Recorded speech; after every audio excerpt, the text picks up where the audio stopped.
ન્યૂઝમાં આપનું સ્વાગત છે। જંબુસર તાલુકામાં ગેરકાયદેસર ખનીજ ચોરી અને લાલ માટીના બેફામ ખોદકામ સામે તંત્રએ ફરી એકવાર મોટી કાર્યવાહી હાથ ધરી। ગજેરા અને ડાભા રોડ વિસ્તારમાં લાંબા સમયથી ચાલી રહેલા ગેરકાયદેસર ખોદકામના કારોબાર પર વહીવટીતંત્ર અને પોલીસની સંયુક્ત ટીમે તવાઈ બોલાવતા ભૂમાફિયાઓમાં ફફડાટ વ્યાપી ગયો છે। મળતી માહિતી અનુસાર ગજેરા અને ડાભા રોડ વિસ્તારમાં ગેરકાયદેસર રીતે લાલ માટી અને ખનીજ સંપત્તિનું મોટા પાયે ખોદકામ કરવામાં આવી રહ્યું હતું। આ અંગે મળેલી ચોક્કસ બાતમીના આધારે તંત્ર દ્વારા દરોડાની કાર્યવાહી હાથ ધરવામાં આવી હતી। કાર્યવાહીમાં અંદાજિત 55 થી 60 લાખ રૂપિયાનો મુદ્દામાલ જપ્ત કરવામાં આવ્યો હોવાનું જાણવા મળ્યું છે।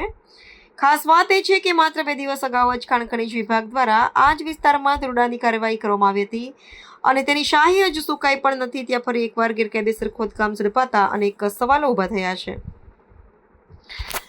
અગાઉની કાર્યવાહી બાદ પણ ભૂમાફિયાઓ બેફામ બની ગયા છે કે પછી તંત્રના ડર વિના ગેરકાયદેસર પ્રવૃત્તિઓને અંજામ આપવામાં આવી રહ્યા છે તેવા પ્રશ્નો સ્થાનિકોમાં ચર્ચાનો વિષય બન્યા છે। દરોડા દરમિયાન એક જેસીબી મશીન અને 2 ટ્રકો કબજે લેવામાં આવ્યા હતા, જેમાં JCB number GJ16BS5380, truck number GJ07Y1003 અને ટ્રક નંબર GJ17UU8886 નો સમાવેશ થાય છે। તમામ વાહનોને જપ્ત કરીને વેડજ પોલીસ સ્ટેશન રાખવામાં આવ્યા છે।